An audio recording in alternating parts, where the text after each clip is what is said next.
Shalom. Shalom. Shalom. Apa kabar? Puji Tuhan. Luar biasa. Kabar baik. Yes. Beri kemuliaan bagi Tuhan lebih dahsyat. Haleluya. Kita bersyukur pada pagi hari ini Tuhan memberikan cuaca yang baik bagi kita ya. Sehingga tidak ada alasan bagi setiap kita yang hadir pada hari ini untuk tidak bisa datang di hadapan Tuhan.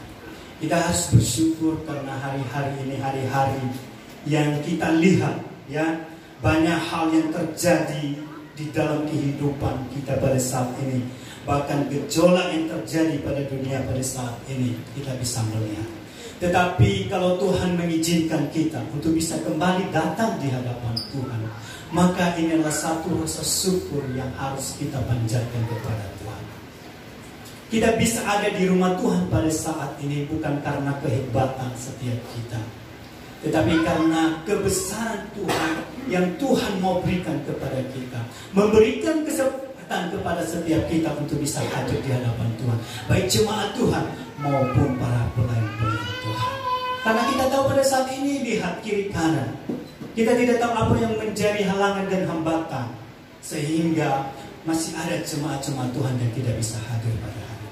Tapi kita tak berdoa supaya Tuhan terus sertai mereka dimanapun mereka berada pada saat ini. Saat ini kita akan merenungkan kebenaran firman Tuhan yang tema kita pada bulan ini masih dengan ketaatan, hidup taat kepada Tuhan. Hidup taat artinya kita melakukan sesuatu yang telah digariskan atau yang telah diberikan kepada kita apa yang mesti harus kita lakukan. Ketaatan adalah tindakan atau perilaku yang sesuai dengan perintah atau aturan atau kehendak seseorang atau sesuatu yang memiliki otoritas atau kekuasaan. Artinya kita taat kepada pemerintah karena dia adalah otoritas yang tertinggi. Kita taat kepada undang-undang karena itulah yang menjadi peraturan yang telah diberikan kepada setiap kita yang hidup di dalam bangsa dan negara kita ini. Artinya kita harus tunduk dan kita harus melakukannya. Kalau kita tidak melakukannya, pasti kita punya konsekuensi yang kita hadapi. Contoh hal yang kecil, tidak membayar pajak, ya. Kalau kita tidak membayar pajak, maka nanti kita ketika kita ketahuan tidak membayar pajak, maka pada suatu saat kita akan mengalami konsekuensinya. Atau hal-hal yang kecil, kita tidak ikut BPJS, ya. Sekarang di perusahaan, kalau dia tidak ada BPJS untuk karyawannya, maka ketika dia mengurus untuk surat-surat atau izin perusahaan, maka tidak akan dikeluarkan. Artinya ada konsekuensi yang dihadapi.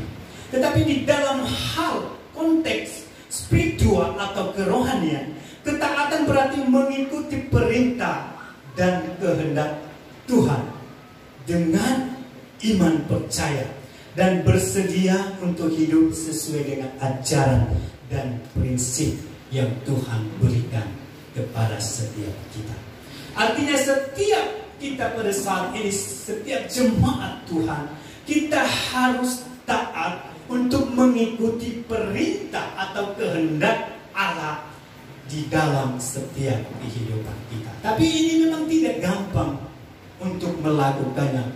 Perlu komitmen yang harus kita berikan di dalam setiap diri kita masing-masing.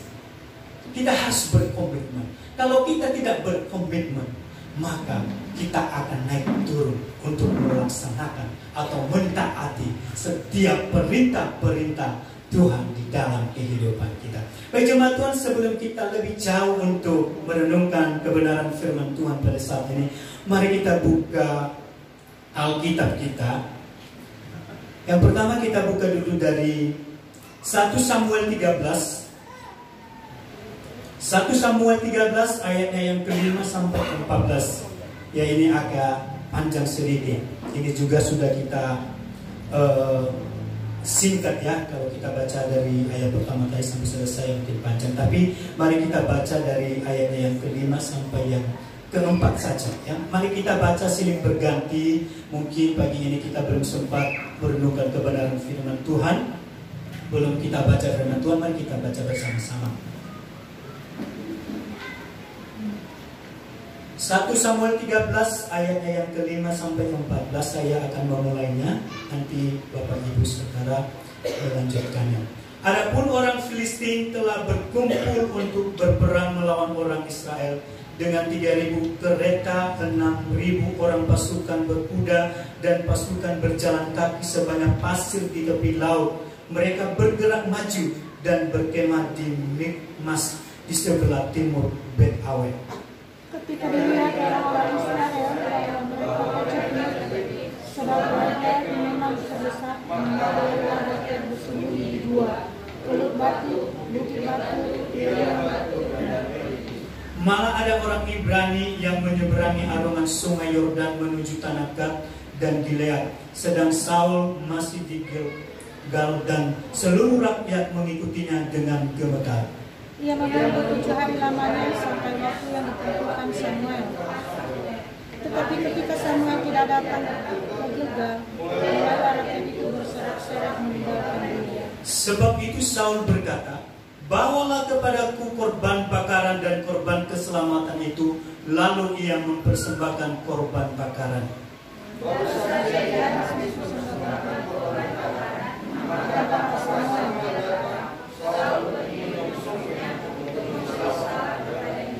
Tetapi kata Samuel, "Apa yang telah kau perbuat?" Jawab Saul, "Karena aku melihat rakyat itu berserak-serak meninggalkan aku, dan engkau tidak datang pada waktu yang telah ditentukan, padahal orang Filistin telah berkumpul di Mikmas." Maka pikirku, sebentar lagi orang Filistin akan menyerang aku di Gilgal, padahal aku baru memohonkan belas kasihan Tuhan. Sebab itu aku memindahkan diri dan mempersembahkan korban bakaran. Kata Samuel kepada Saul, "Perbuatanmu itu bodoh. Engkau tidak mengikuti perintah Tuhan Allahmu yang diperintahkannya kepadamu, sebab sedianya Tuhan mengokohkan kerajaanmu atas orang Israel untuk selama-lamanya. Tetapi sekarang kerajaanmu tidak akan tetap. Tuhan telah memilih seorang yang dikenal di hatinya, dan Tuhan telah menunjuk dia menjadi raja atas umatnya. Karena engkau tidak mengikuti apa yang diperintahkan Tuhan kepadamu." Amin. Kita akan baca satu lagi. Saya akan baca aja, jemaat Tuhan bisa menyimaknya. Kejadian 22. Kejadian 22 ayatnya yang kedua dan ketiga. Saya akan baca. Firman-Nya, "Ambillah anakmu yang tunggal itu, yang engkau kasihi, yakni Ishak. Pergilah ke tanah Moria dan persembahkanlah dia di sana sebagai korban bakaran pada salah satu gunung yang akan kukatakan kepadamu." Keesokan harinya pagi-pagi bangunlah Abraham. Ia memasang pelana keledainya dan memanggil 2 orang bujangnya beserta Ishak anaknya. Ia membelah juga kayu untuk korban bakaran itu. Lalu berangkatlah ia dan pergi ke tempat yang dikatakan Allah kepadanya. Amin untuk firman Tuhan. Jemaat Tuhan, kalau kita berbicara tentang ketaatan, banyak contoh-contoh yang mungkin bisa kita teladani di dalam Alkitab. Banyak orang-orang yang bisa memberikan kita semangat untuk melakukan atau mengerjakan pekerjaan yang Tuhan telah tetapkan di dalam kehidupan kita. Seperti yang saya sampaikan tadi di awal, bahwa ketaatan itu adalah ketaatan sesuatu yang harus kita lakukan, peraturan yang harus kita lakukan, yang telah digariskan oleh otoritas yang lebih tinggi daripada kita. Atau kalau di dalam kerohanian kita sebagai orang yang percaya kepada Tuhan, artinya kita mengikuti perintah dan melakukan kehendak Tuhan di dalam kehidupan kita. Tapi banyak hal yang menjadi hambatan-hambatan yang kita hadapi setiap harinya, setiap saatnya ketika kita diperhadapkan untuk melakukan firman Tuhan di dalam kehidupan kita. Kalau minggu kemarin salah satu bagaimana supaya kita bisa melakukan atau taat kepada perintah Tuhan adalah dengan kerendahan hati. Artinya kita harus punya kerendahan hati di dalam kehidupan kita, maka baru kita bisa melaksanakan, bisa kita mengikuti apa yang diperintahkan kepada setiap kita. Nah, kalau kita baca firman Tuhan yang kita baca pada pagi hari ini, ada dua tokoh, yaitu Saul dan Abraham. Kita bisa melihat bagaimana Saul tidak taat kepada Allah. Di dalam 1 Samuel 13, bahkan di dalam 1 Samuel 15 juga, bagaimana juga perintah Allah tidak dilaksanakan oleh Saul, di mana Allah memerintahkan ketika mereka berperang harus dia tumpas semua bangsa Amalek. Segala sesuatu yang dimiliki tidak boleh ada yang selamat satu orang pun. Tetapi apa yang dilakukan oleh Saul pada saat itu juga, ketika dia sudah menang peperangan, maka ada yang dia tidak taati, yaitu perintah Tuhan untuk menghabisi semua bangsa Amalek, atau mengambil barang-barang jarahan, hewan-hewan ternak. Mereka lihat yang masih sehat-sehat, yang masih gemuk-gemuk, mereka ambil dengan alasan mereka akan mempersembahkan korban kepada Tuhan. Tetapi Tuhan tidak berkenan di situ. Tuhan berkata, apakah korban bakaran itu lebih besar dari firman-Ku yang saya berikan kepada kamu? Sehingga ada konsekuensi yang Saul terima di dalam kehidupan. Kalau kita bisa melihat apa yang menjadi penyebab sebenarnya Saul tidak taat atas perintah Tuhan pada saat itu. Salah satunya ada ketakutan, ada keraguan, atau ada kekhawatiran yang dia alami pada saat itu. Di dalam 1 Samuel 13 ayatnya yang ke-11 dan 12 berkata begini, tetapi kata Samuel, apa yang telah kuperbuat? Jawab Saul, karena aku melihat rakyat itu berserak meninggalkan aku, dan engkau tidak datang pada waktu yang telah ditentukan, padahal orang Filistin telah berkumpul di Mikmas. Maka pikirku sebentar lagi orang Filistin akan menyerang aku di Gilgal, padahal aku belum memohonkan belas kasihan Tuhan, sebab itu aku memberanikan diri lalu mempersembahkan korban bakaran. Ada ketakutan yang dialami oleh Saul pada saat itu. Dia takut karena orang Filistin sudah dekat ketika mereka berperang. Kalau kita melihat tadi berapa banyak tentara orang Filistin pada saat ini, berapa kuda, berapa ribu, bahkan orang katanya seperti pasir di laut. Kalau kita secara pribadi juga menghadapi seperti itu, pasti ada ketakutan. Ketika kita melihat lawan kita, sekeliling kita banyak yang mau memerangi kita, otomatis kita punya ketakutan. Dia ada kekhawatiran di situ. Dia khawatir nanti rakyatnya tidak taat lagi kepada dia atau tidak menghormatinya lagi.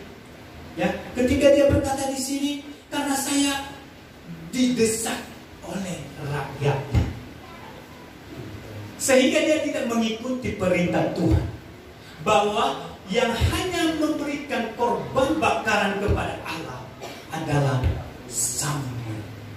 Tetapi apa yang dilakukan Saul? Karena dia sudah terdesak, karena dia ada di dalam ketakutan, ada dalam keraguan bahwa Tuhan akan menolong dia, maka dia melakukan penyembahan, persembahan korban bakaran itu kepada Tuhan. Tetapi Tuhan tidak berkenan atas itu. Kenapa? Karena yang Tuhan mau di dalam kehidupan Saul adalah ketaatan di dalam firman yang disampaikan itu. Karena kita percaya ketika Tuhan berfirman, maka Tuhan menjamin apa yang Dia firmankan itu. Demikian juga kita pada saat-saat ini. Mari kita lihat setiap pribadi kita masing-masing pada saat ini. Apakah ada ketakutan, keraguan, atau kekhawatiran ketika kita mau mengikut Tuhan? Atau kita ragu, kita takut ketika kita mau melayani Tuhan? Tuhan tidak akan memelihara kita. Itu yang akan menjadi koreksi di dalam kehidupan kita, setiap jemaat Tuhan pada saat ini. Kalau pada saat-saat ini semangat kita untuk mau datang di hadapan Tuhan, untuk mau bersekutu di hadapan Tuhan, mau setia untuk melayani Tuhan, adakah keraguan di dalam kehidupan kita pada saat ini? Atau ada kekhawatiran yang kita alami? Saya percaya di dalam setiap kehidupan kita, saya pribadi ada keraguan mungkin, ada ketakutan, ada kekhawatiran. Apakah ketika saya terus mau melakukan firman Tuhan, saya terus melayani Tuhan, saya terus mau taat untuk mau datang di hadapan Tuhan, sementara sebenarnya saya bisa melakukan hal-hal di luar yang bisa mendapatkan keuntungan atau mendapatkan materi yang bisa saya terima lagi. Tetapi ketika saya berpikir bagaimana Tuhan telah menolong saya sampai saat ini, maka keraguan, ketakutan dan kekhawatiran itu saya lepaskan di dalam diri saya, di dalam kehidupan saya.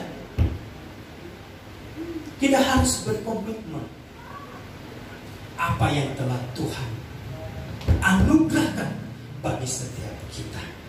Talenta yang Tuhan berikan kepada kita, mari kita pergunakan dengan baik. Kedua, kurangnya iman percaya Saul kepada Tuhan. Ketika Tuhan sudah berfirman kepada dia, dia masih belum percaya secara total kepada Tuhan. Saul tidak mempercayai bahwa perintah Allah adalah yang terbaik di dalam kehidupannya. Sesungguhnya ketaatan terhadap firman Tuhan adalah lebih baik daripada korban sembelihan, dan ketaatan lebih baik daripada lemah domba jantan. Itulah yang Tuhan mau di dalam kehidupan Saul pada saat itu. Ketika Saul menjadi raja, Tuhan mau Saul hanya taat atas perintah yang diberikan, atas firman Tuhan yang disampaikan kepada dia. Bahwa ketika saat itu terjadi peperangan, ketika Samuel mempersembahkan korban bakaran, maka Tuhan akan memberkati Saul, akan memberikan kemenangan.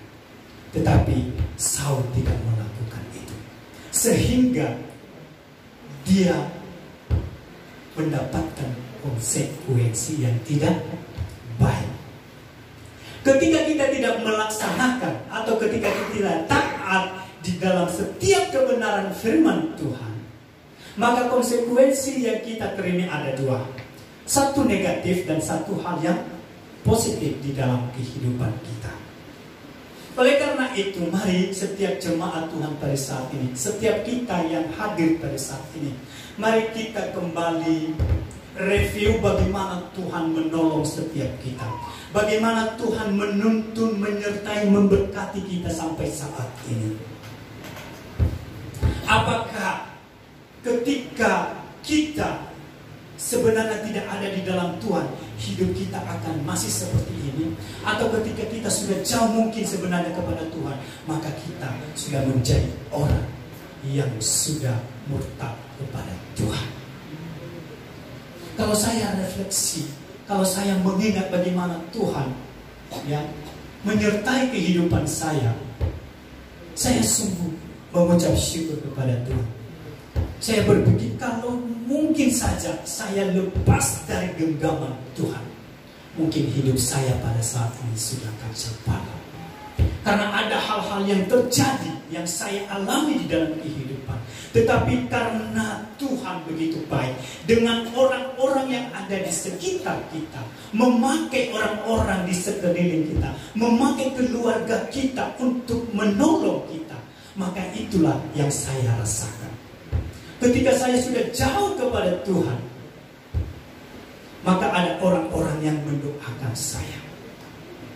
Ketika saya sudah tidak lagi datang di hadapan Tuhan, ada keluarga saya yang selalu mendoakan supaya kembali kepada Tuhan. Itulah yang saya rasakan pada saat ini. Tidak mungkin saya pada saat ini berdiri di tempat ini kalau bukan karena kasih Tuhan. Oleh karena itu, saya melakukan yang bisa saya lakukan kepada Tuhan. Kalau Tuhan mengizinkan saya untuk bisa melayani Tuhan, maka saya melakukannya. Ketika Tuhan mengizinkan saya untuk bisa datang beribadah kepada Tuhan, maka saya datang beribadah kepada Tuhan. Mari jemaat Tuhan saling memberikan kekuatan bagi setiap keluarga kita. Ketika ada keluarga kita yang tidak taat, yang melenceng, mari kita kasih tahu. Paling tidak kita doakan kalau kita memang sudah tidak bisa lagi, mereka tidak bisa mendengarkan apa yang kita lakukan lagi atau yang kita sampaikan kepada mereka. Kita doakan. Saya masih ingat bagaimana orang tua saya setiap pagi dan setiap malam mereka berdoa bagi kami, bagi anak-anaknya, bagi yang ada masih di dalam lingkungannya sendiri, yang bersama-sama atau yang sudah di luar, sudah merantau. Jadi itulah yang saya rasakan ketika saya melihat ini adalah berkat doa yang disampaikan oleh kedua orang tua saya di hadapan Tuhan. Sehingga ketika saya melihat perjalanan hidup saya, ketika saya melakukan yang tidak baik di hadapan Tuhan, saya sudah jauh di hadapan Tuhan. Ketika saya review pada saat ini, saya percaya itu adalah berkat doa dari setiap keluarga saya. Oleh karena itu, mari jemaat Tuhan, jangan pernah berhenti untuk berdoa bagi saudara-saudara. Orang tua terus berdoa bagi anak-anaknya. Anak-anak juga doakan orang tuamu. Pada saat ini, sehingga ketika saya merasakan bagaimana doa, kuasa doa itu terjadi, maka saat ini juga setiap kami berdoa, maka orang tua kami akan kami bawa di dalam doa. Sehingga ada konsekuensi yang baik yang bisa kita terima di hadapan Tuhan. Konsekuensi yang pertama yang dihadapi oleh Saul pada saat itu adalah kesulitan, ada hukuman dan kehidupan yang tidak sejahtera yang didapat oleh Saul di dalam ketidaktaatannya kepada Tuhan.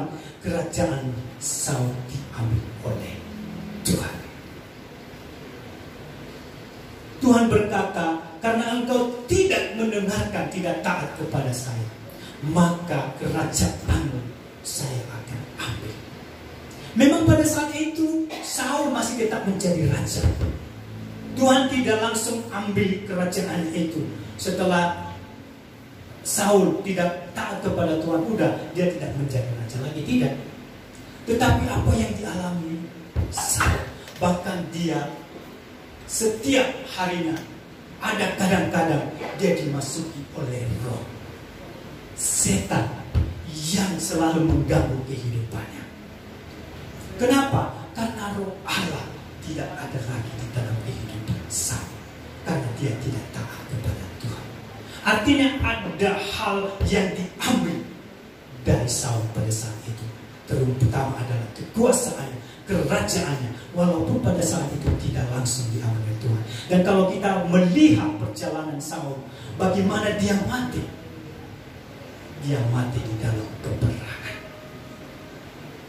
Oleh karena itu, jemaat Tuhan pada saat ini, maukah kita kita terima berkat daripada Tuhan. Konsekuensi yang positif, bukan negatif. Jangan kita menganggap pada saat ini, ketika kita tidak melakukan firman Tuhan, ketika kita tidak taat kepada Tuhan, karena pada saat ini kita masih baik-baik saja, maka ke depan akan terus begitu kalau kita tidak taat kepada Tuhan. Banyak orang tidak taat pada saat ini karena mereka melihat apa yang terjadi pada mereka pada saat ini juga. Umpamanya, saya melayani Tuhan, saya mau tetap beribadah kepada Tuhan, tetapi saya melihat diri saya, kok tiap minggu saya datang kepada Tuhan, saya tetap beribadah, saya terus datang di persekutuan yang lainnya, tapi kok hidup saya tidak berubah. Itulah yang terjadi di setiap kehidupan orang Kristen pada saat ini. Mereka melihat apa yang mereka alami pada saat ini, tapi mereka tidak melihat bagaimana perjalanan kehidupan mereka ke depan sebenarnya. Sehingga mereka tidak mau lagi datang di hadapan Tuhan, tidak taat lagi di hadapan Tuhan, karena mereka tidak mengalami konsekuensi pada saat itu. Jangan kita berpikir karena Tuhan masih tetap memakai kita pada saat ini, memberikan kesempatan kepada kita pada saat ini, maka juga nanti akan begitu. Yang dialami Saul, ketika Tuhan telah mengambil otoritas kepadanya menjadi raja, memang dia masih menjalankan dia sebagai raja. Kehidupannya berjalan seperti biasa. Tetapi pada ujung kehidupannya, kehidupan yang tidak baik. Oleh karena itu mari kita berpandangan ke depan. Saya melakukan perintah Tuhan, saya mau taat kepada Tuhan, supaya kehidupan saya ke depan lebih baik. Kita tidak tahu kalau Tuhan tidak memberikan lagi kesempatan bagi setiap kita untuk mau melayani Tuhan. Kita tidak tahu kapan saatnya Tuhan tidak memberikan kesempatan kepada kita lagi untuk mau datang bersekutu di hadapan Tuhan. Talenta yang kita miliki pada saat ini, kita tidak tahu apakah Tuhan akan mengambil bagi kita kalau kita tidak taat kepada Tuhan. Mungkin saat ini fine-fine saja, baik-baik saja. Saya memikirkan pada saat ini, bukan pada saat ini. Kalau saya juga mungkin bisa melihat orang-orang yang di luar sana, yang mungkin dia tidak dekat kepada Tuhan, tidak melayani Tuhan, tidak datang di hadapan Tuhan, tidak datang di persekutuan. Saya bisa melihat banyak orang-orang yang pada saat ini mengalami perekonomian yang luar biasa. Tetapi saya tidak terpengaruh oleh hal itu. Karena saya tahu kehidupan saya pada saat ini adalah kehidupan yang diberikan oleh Tuhan. Tuhan telah memberkati, dan pada saat ini apapun yang saya alami pada saat ini dan ke depan, saya percaya Tuhan akan menuntun hidup saya. Dalam kehidupan keluarga pada saat ini ada kekhawatiran, ada hal-hal yang menjadi pergumulan, tetapi bukan karena saya punya pergumulan. Kami memikirkan masa depan anak-anak bagaimana, apakah mereka akan mendapatkan sesuatu, apakah perekonomian mereka nanti akan baik. Sehingga saya mau bekerja keras pada saat ini, banting tulang siang dan malam, tanpa mau datang di hadapan Tuhan, tanpa mau melayani Tuhan. Tidak. Karena saya tahu masa depan ketika kita taat kepada Tuhan, maka Tuhan akan memberkati. Apa yang dialami oleh Abraham? Firman Tuhan yang kita baca tadi, Abraham tidak menunda ketaatannya kepada Tuhan. Ketika Tuhan berfirman kepada Abraham, Abraham ambil anakmu dan persembahkan sebagai korban bakaran, maka Abraham tidak menunda. Artinya ketika kita mau taat kepada Tuhan, jangan pernah kita menunda-nundanya. Nanti Pak, nanti Tuhan, saya lagi masih banyak ini keperluan. Nanti aja dulu yang melayani Tuhan, nanti aja dulu yang datang ke persekutuan, nanti aja yang datang ke gereja. Masih menunda. Ketika kita menunda terus, maka lama-kelamaan kita tidak akan melakukannya. Mungkin ini menjadi renungan bagi setiap kita. Bagaimana kita pada saat ini, jemaat Tuhan, para anak-anak Tuhan yang sudah percaya kepada Tuhan, talenta yang Tuhan berikan kepada kita, tanggung jawab yang telah Tuhan berikan kepada kita, apakah kita masih menundanya pada saat ini untuk tidak melakukannya? Kalau masih, mari kita berubah pada saat ini. Mari kita ikuti apa yang dilakukan oleh Abraham. Dia tidak menunda. Bahkan Abraham tidak bertanya lagi kepada istrinya ketika dia mau mengorbankan anaknya ini. Karena dia tahu, percaya secara total kepada Tuhan. Dia nggak bertanya lagi kepada istrinya, ini ada firman Tuhan yang disampaikan Tuhan kepada saya, kita akan mempersembahkan anak kita. Karena saya percaya kalau umpamanya Abraham menceritakan lagi kepada istrinya, maka pasti akan ada keraguan di situ. Enggak mungkin, Tuhan kan berjanji dia akan memberikan keturunan seperti banyaknya bintang di laut dan pasir, bintang di langit dan pasir di laut. Pasti akan dikatakan, jangan, itu mungkin salah dengar, pasti. Tetapi Abraham percaya secara total kepada Tuhan. Dia mau melakukannya tanpa bertanya lagi, karena dia sudah melihat bagaimana Tuhan menyertai dia. Mulai dari ketika Tuhan memanggil dia dari tanah kelahirannya menuju tanah yang belum dia tahu, pasti dia sudah melakukannya. Dan dia percaya bahwa apapun yang difirmankan oleh Tuhan, maka itu adalah yang terbaik, sehingga dia melakukan apa yang difirmankan oleh Tuhan. Banyak kita pada saat ini, ketika kita diberikan tanggung jawab, diberikan talenta, kita masih tanya kepada orang. Setelah itu kita tanya lagi kepada orang yang tidak pas. Kita mau melayani Tuhan, kita diberikan tanggung jawab untuk melayani Tuhan, tapi kita bertanya kepada orang yang tidak benar-benar percaya kepada Tuhan. Dia tidak pernah melayani Tuhan, dia tidak pernah datang di persekutuan. Kita tanya kepada mereka, saya dikasih tanggung jawab ini untuk melayani, bisa nggak ya saya lakukan? Benar nggak ini ya? Menurut jemaat Tuhan, apa yang akan disampaikan kepada orang yang kita, katanya nggak usah. Oleh karena itu, mari jemaat Tuhan pada saat ini, supaya Tuhan memberkati kita. Karena ketika kita mau taat kepada Tuhan, maka berkat Tuhan akan ada di dalam kehidupan kita. Apa yang difirmankan Tuhan kepada Abraham, ketika Abraham taat, maka Tuhan memberikan berkat yang berlimpah-limpah. Tuhan memberikan berkat yang berlimpah-limpah. Oleh karena itu, mari kita taat kepada Tuhan.